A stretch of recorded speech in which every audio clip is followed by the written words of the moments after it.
पशु तो बल और बुद्धि दोनों ही रूपों में असाधारण है।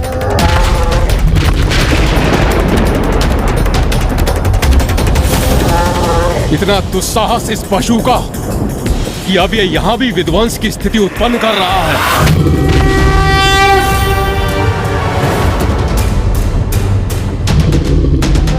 रुक जाओ सैनिकों,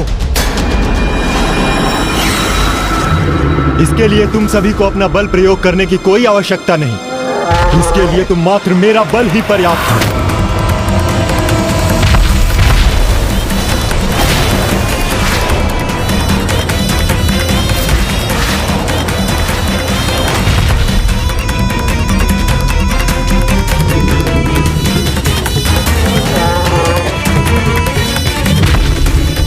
कदाचित हमारे अस्त्रों को देखकर इसकी बुद्धि उचित स्थान पर पहुंच गई है। उचित कहा, किंतु ये मेरा अपराधी है।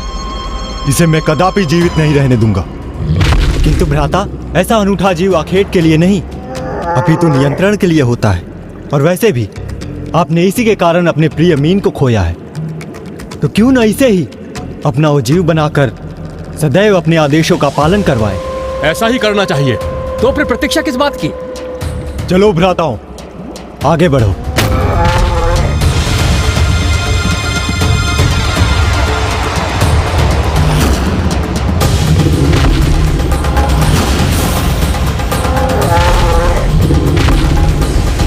सावधान भ्राताओं, ये पशु आक्रमण के लिए आगे बढ़ रहा है।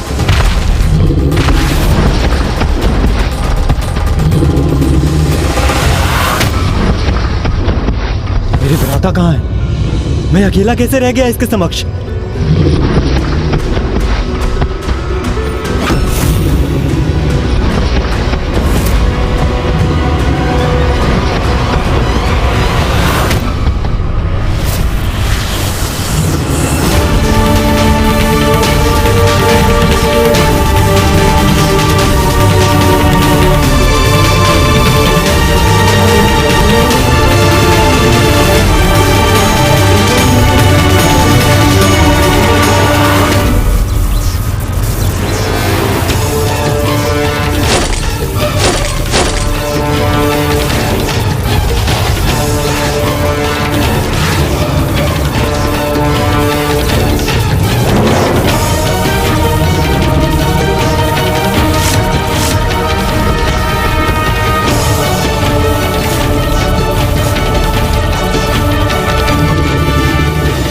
महादेव के विचित्र पशु, अब तुम मेरे नियंत्रण में हो।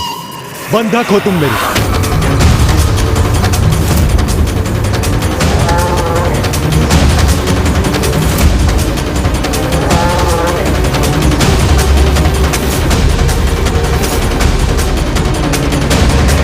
प्रभु, उनके जाल में उलझ गए। कैसे? क्यों? मूषक जी, प्रभु उनके जाल में नहीं अपितु उन पंच सुंदरियों के पंच पुत्र प्रभु के जाल में उलझ गए थे। प्रभु वृषभ तो स्वयं अपने प्रतिद्वंदियों के द्वारा उस रहस्य को उजागर करने जा रहे थे, अर्थात वे श्रीहरि नारायण पुत्रों के अहंकार का लाभ उठाकर वहां पहुंचने के लिए तत्पर थे जहां स्वयं श्री हरि नारायण स्थित थे। और यही थी प्रभु वृषभ की लीला, जो अब सभी के समक्ष उजागर होने जा रही थी, है ना लंकेश? चलो आगे बढ़ो।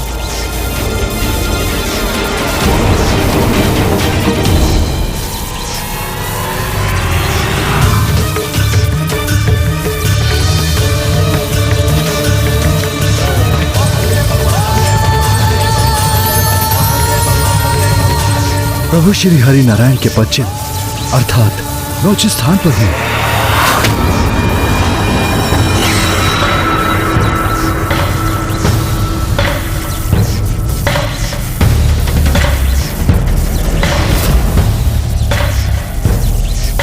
मुझे विश्वास है मैंने आपको ढूंढ ही लिया श्री हरि नारायण। आपके दर्शन हेतु मैं जितना अधीर, उत्साहित और भावुक हो रहा हूँ, मुझे पूर्ण विश्वास है आप भी मेरे दर्शन पाकर उतने ही उत्साहित होंगे।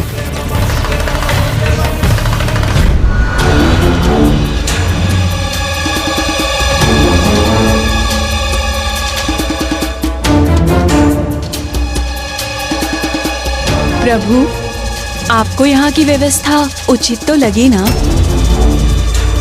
हमने ये सब यहाँ इस कक्ष में विशेष रूप से आपके स्वागत हेतु किया है।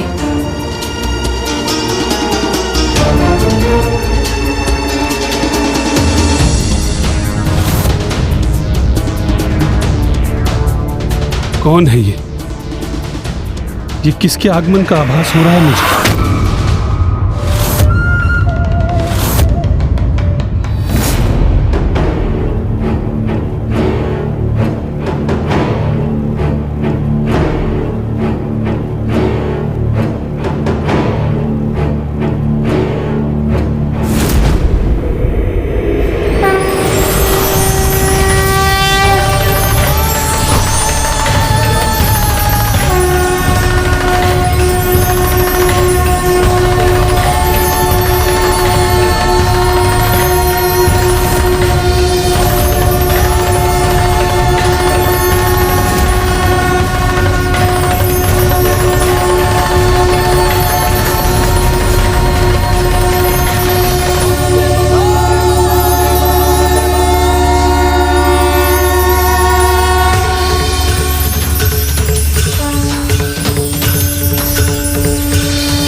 ये सभी इस पशु को प्रभु के विशेष कक्ष में क्यों ले आए हैं?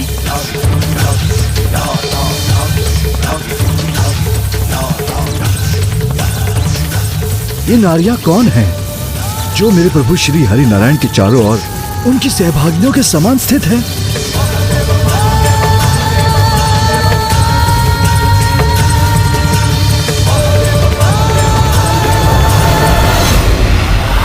देखिए माताओं, जिसने हमें चुनौती देने का साहस किया, हम उसे ही बंधक बनाकर ले आए। विष्णु पुत्रों को चुनौती देने का परिणाम इतना ही भयंकर होता है। विष्णु पुत्र? ये क्या सुन रहा हूं मैं?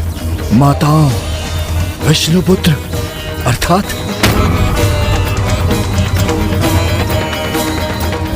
मैं आप पांचों की तपस्या से अत्यंत प्रसन्न हूँ। सब कुछ भूलकर आ जाइए हमारे पास, यहाँ तक कि देवी लक्ष्मी को भी। तथास्तु, तथास्तु।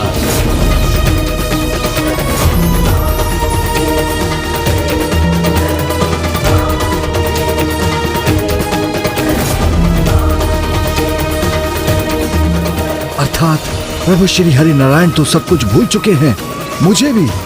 किंतु ऐसा कैसे संभव हो सकता है? मेरे प्रभु मुझे कैसे भूल सकते हैं? कदाचित मैं अपने वास्तविक रूप में नहीं, इसलिए वो मुझे पहचानने में असमर्थ हैं। पुत्रों, इस विचित्र, मायावी और भयंकर पशु को यहाँ क्यों ले आए? इस गुप्त कक्ष में?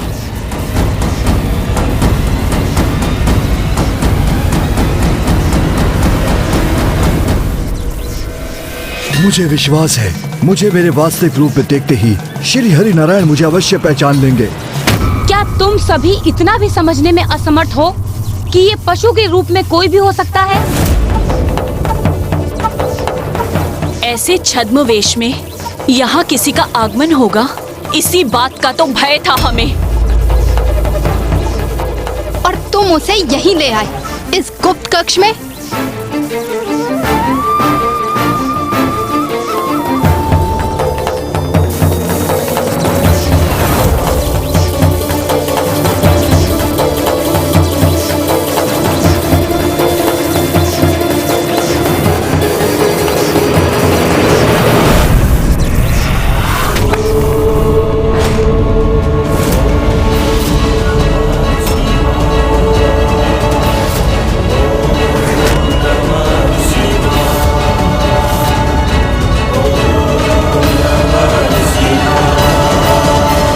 इतना उष्ण कैसे हो गया?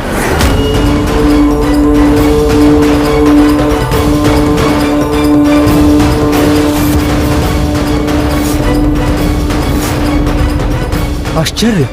ऐसी उष्णता इसमें से कैसे उत्पन्न हुई जिसने इस धातु को ही भस्म कर दिया? हमने तुम्हें सावधान किया था कि इस छद्मवेश में कोई भी हो सकता है। अवश्य ही ये इसकी माया का परिणाम है। देवी उचित कह रही है। कौन है आप? अपने वास्तविक रूप में आइए।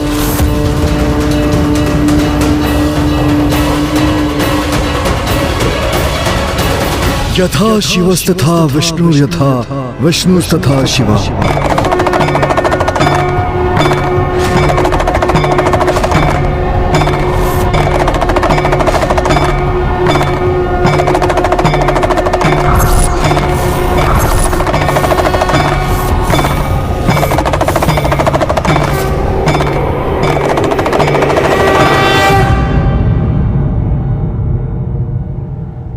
यथा शिवस्तथा विष्णु यथा विष्णुस्तथा शिवा।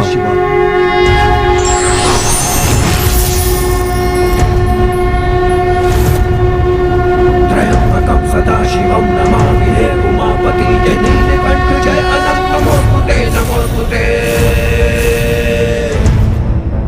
हो भोलेनाथ भक्तों के हो कष्ट से निवारते, ये सृष्टि सारी संकटों से शिव ही है उबारते। शिव? तो ये शिव ही है जो इस रूप में यहाँ पहुँच गए हैं।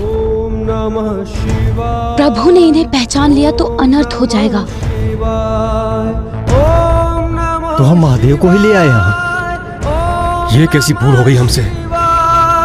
ओम नमः शिवाय ओम नमः शिवाय ओम नमः शिवाय ओम नमः शिवाय ओम नमः शिवाय ओम नमः शिवाय ओम नमः शिवाय ओम नमः शिवाय।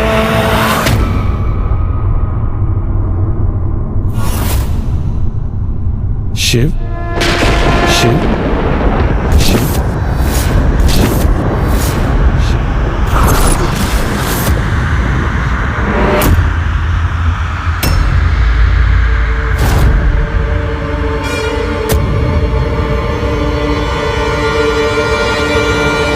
यथा विष्णुस्तथा शिवा। अंतरम शिव विष्णुरमा पनाक्पि न विद्यते। आप भी मैं हूं और मैं भी आप ही हूं। हम दोनों में कोई भेद नहीं।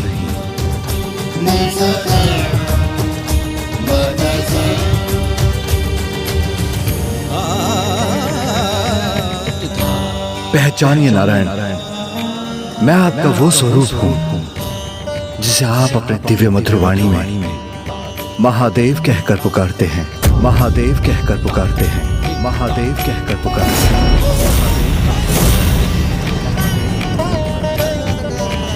अर्थात जिसकी आशंका थी हमें वही हुआ। महादेव छल से हमारे प्रभु को अपना स्मरण कराकर उन्हें हमसे छीनने आए हैं। आप भी मैं हूं, मैं भी आप ही हूं। हम दोनों में कोई भेद नहीं।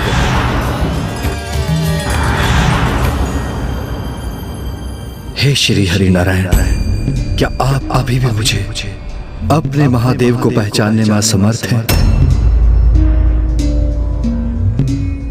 मैंने आपको पहचान लिया महादेव, मैंने आपको पहचान लिया महादेव, मैंने आपको पहचान लिया महादेव।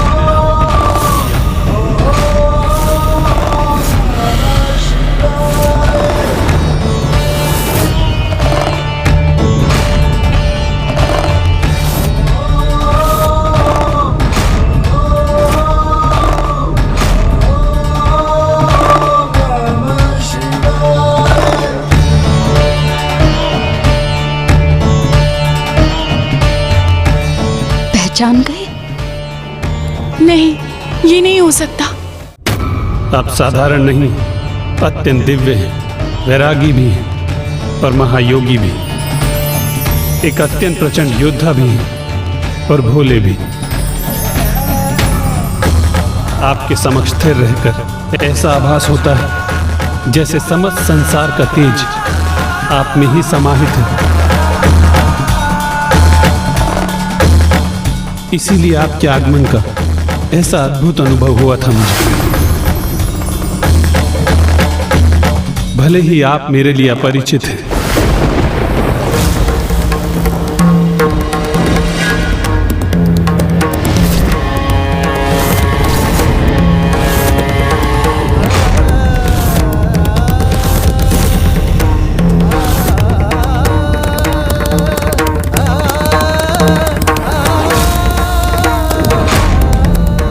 किंतु फिर भी ऐसा भाव उत्पन्न होता है कि आपका और मेरा अनंत काल से कोई संबंध है। हे परम परमेश्वर, आपको अनेकों धन्यवाद कि स्वामी ने प्रभु महादेव को अभी भी नहीं पहचाना।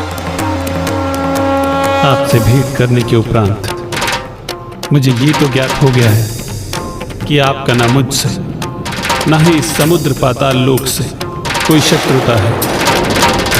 अवश्य आपको बंधक बनाने में मेरे ही पुत्रों से कोई भूल हुई। इन सभी की ओर से मैं आपसे क्षमा चाहता हूं महादेव।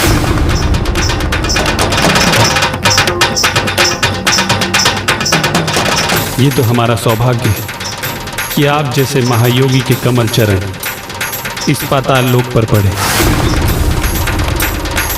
अब यदि आप यहाँ रुककर हमारा आतिथ्य स्वीकार करना चाहते हैं तो उसकी समूची व्यवस्था की जाएगी, किंतु यदि आप अपनी यात्रा पूर्ण करने हेतु यहाँ से प्रस्थान करना चाहते हैं तो मेरे पुत्र आपको पाताल लोक के द्वार तक सम्मानपूर्वक छोड़ कर आएंगे। नारायण ने मेरी समस्त विशेषताओं को तो पहचान लिया, किंतु मुझे नहीं पहचान सके। ये कैसी विडंबना है। महादेव, आपके दर्शन प्राप्त कर मुझे अत्यंत प्रसन्नता हुई। पुत्रों, ये हमारे अतिथि हैं और जब तक ये यहाँ हैं, इनके सम्मान में कोई कमी नहीं रहनी चाहिए।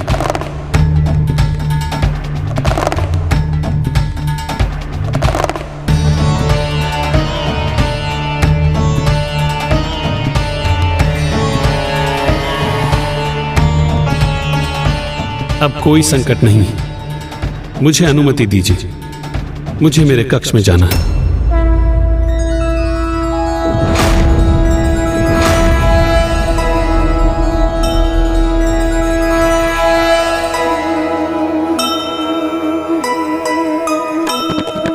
कैसी विडंबना है, कैसी ये लीला,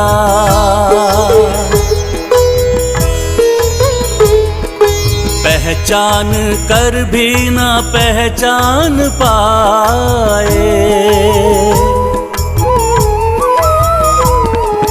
विचलित हैं विष्णु, स्तंभित हैं शिव जी, सामने जो हैं उनको ढूंढते ही जाएं।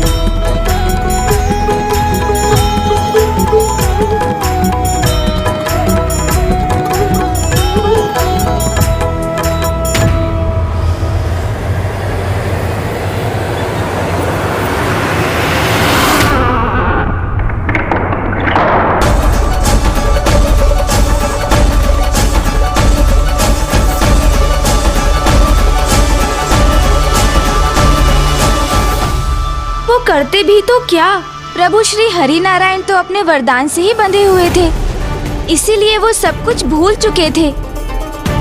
और वैसे भी उचित समय के पूर्व तो कुछ भी नहीं होता। किंतु गौरी पुत्र, उन पंच सुंदरियों को समय से पूर्व ही सब कुछ चाहिए था, इसलिए तो उन्होंने वो सब किया। और अब भी उनके कुटिलता भरे कर्म रुके नहीं थे, इसलिए अब उन्होंने जो किया वो तो उनके विनाश का आरंभ था। प्रणाम है महादेव। अहो भाग्य हमारे कि आप यहाँ पधारे महादेव। और हमारे प्राणनाथ आपको नहीं पहचान सके, इसके लिए हम क्षमा प्रार्थी भी हैं प्रभु। हमें ज्ञात है महादेव, आपका यहाँ आगमन प्रभु श्री हरि नारायण को अपने साथ ले जाने के लिए ही हुआ है, किंतु उन्होंने हमसे विवाह किया है, इसलिए अब उन पर हमारा अधिकार है। हाँ प्रभु, क्योंकि वो हमारे पति और हमारे पुत्रों के पिता हैं। अब उन्हें हमसे कोई दूर नहीं कर सकता। स्वयं आप भी नहीं महादेव। इसलिए अब आपका यहाँ से प्रस्थान करना ही उचित होगा।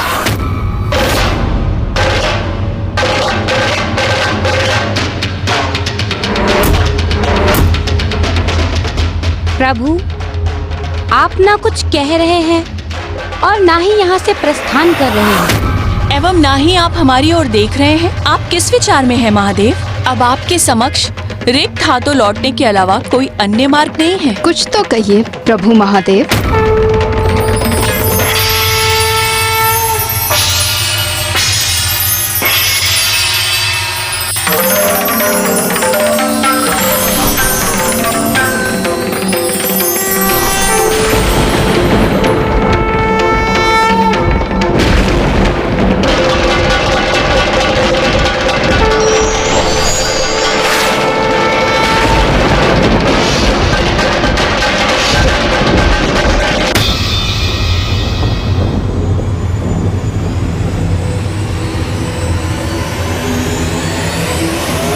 हे देवी, इस अत्यंत महत्वपूर्ण समय में हमें दर्शन देने हेतु आपका कोटि कोटि धन्यवाद। एक नारी होने के नाते आप हमारी व्यथा अवश्य ही समझेंगी।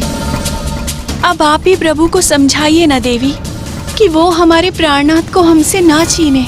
क्योंकि हमें तो ऐसा आभास हो रहा है जैसे ना वो हमारी प्रार्थना सुन रहे हैं और ना ही वो हमसे कुछ कह रहे हैं। मेरे स्वामी के मर्यादित आचरण के अनुसार तो कभी भी किसी पर स्त्री से अनावश्यक संवाद नहीं करते, और उनका नारी भाग होने के कारण मैं आपकी व्यथा समझकर उसका उचित मार्ग अवश्य सुझाऊंगी। पर आप जो भी मुझसे कहेंगे वो मेरे स्वामी तक अवश्य पहुंचेगा। हे देवी, बस हमारी इतनी सी बात प्रभु के हृदय तक पहुंचा दीजिए कि वो हमसे हमारे पति को दूर करने का अन्याय ना करें। और वो अन्याय जो आप सभी ने देवी लक्ष्मी के साथ किया था। देवी लक्ष्मी के कहने पर श्री हरि नारायण आपके निकट आए, किंतु देवी लक्ष्मी को कहा गया था कि उनके उपकार आप सभी उन्हें ये फल देंगे। उनके पति उनके स्वामी को यहाँ से लौटने न देकर उनके साथ आप सभी ऐसा छल करेंगे? नहीं देवी, हमने छल नहीं तब किया है। हाँ देवी, प्रभु को पति के रूप में प्राप्त करना तो हमारे तप का फल है। क्या ये ज्ञात है आपको? जिस प्रकार स्वार्थ से की गई सहायता पुण्य नहीं होती, उसी प्रकार छल से प्राप्त किया गया वरदान तप का फल नहीं होता। जो तप आप सभी ने किया वो तप नहीं, एक कपटी युक्ति थी। एक पर पुरुष को प्राप्त करने का अनुचित मोह था। अपनी बहन के प्रति अनुचित ईर्ष्या थी आप सभी की। किंतु अभी भी समय है, आप सभी क्षमा याचना कर अपनी भूल स्वीकार करें।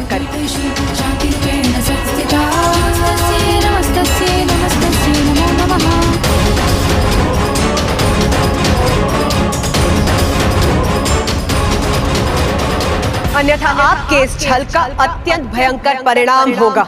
देवी, आप हम पुत्रों के समक्ष हमारी माताओं को चेतावनी देकर बहुत बड़ी भूल कर रही हैं।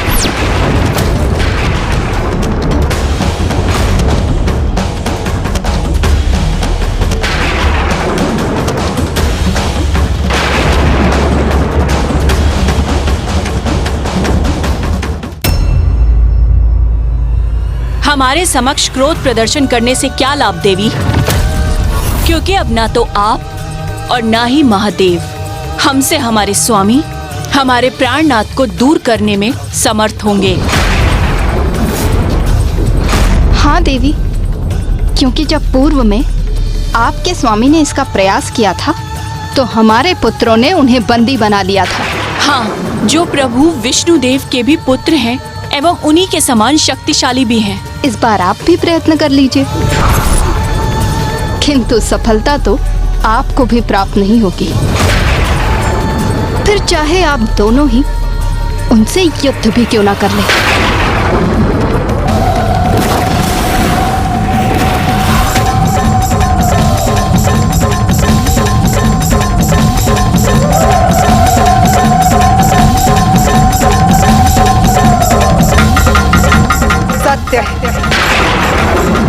विनाश काले विपरीत बुद्धि।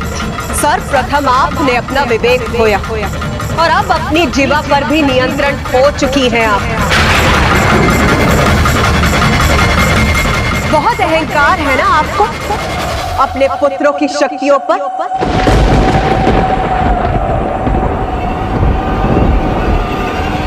फिर उचित, अब आप सभी ने जो कहा वही होगा।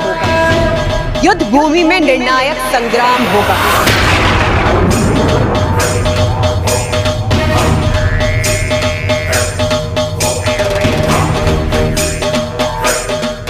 उचित है, तो इस युद्ध हेतु अवस्था भी स्थिर है। यदि हमारे पुत्र महादेव को इस युद्ध में पराजित करने में सफल रहे तो महादेव प्रभु श्री नारायण को हमसे दूर करने हेतु कभी भी हमारे जीवन में हस्तक्षेप नहीं करेंगे।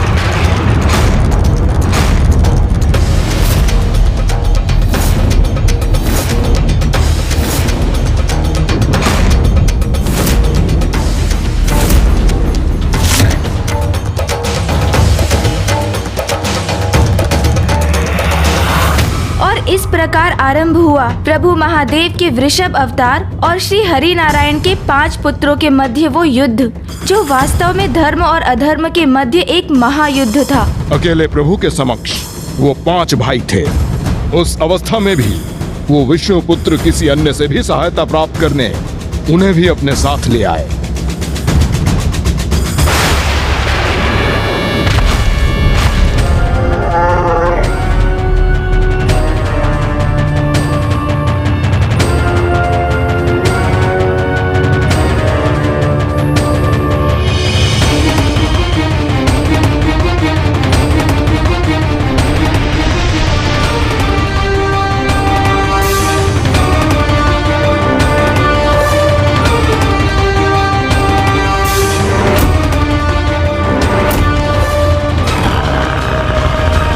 बड़े अचंभे की बात है कि आप अकेले ही आए हैं, क्योंकि कदाचित जिस युद्ध में आपकी पराजय निश्चित है, इसलिए कोई आपके साथ आना नहीं चाहता था।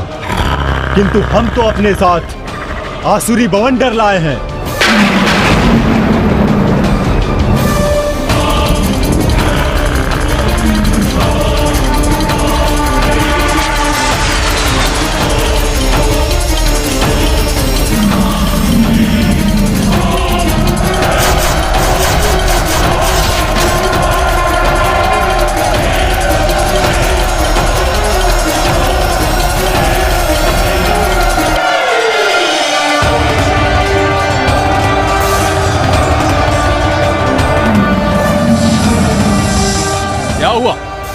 आप वास्तव में क्रोधित हो रहे हैं अथवा मात्र अपने भय को छिपाने हेतु क्रोध का प्रदर्शन भर कर रहे हैं? कदाचित अपने समक्ष इतनी विशाल सेना को देखकर विचलित हो उठे हैं आप।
जो भी हुआ, किंतु हमारे लिए ये शुभ संकेत है। प्रभु श्री वृषभ के समक्ष कोई भी असुर जीवित नहीं रह सकता, किंतु हमारे पुत्रों को कोई क्षति नहीं पहुंची। इसीलिए ये तो स्पष्ट है कि हमारे पुत्र असाधारण हैं, वे अपराजय हैं।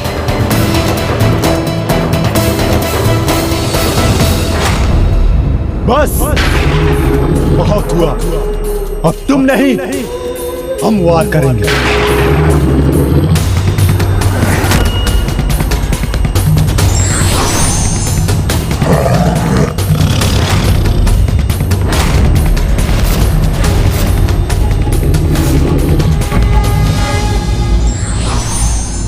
छल से प्राप्त विद्या हो या वरदान, वो एक निश्चित समय के पश्चात अपना प्रभाव अवश्य ही खो देता है।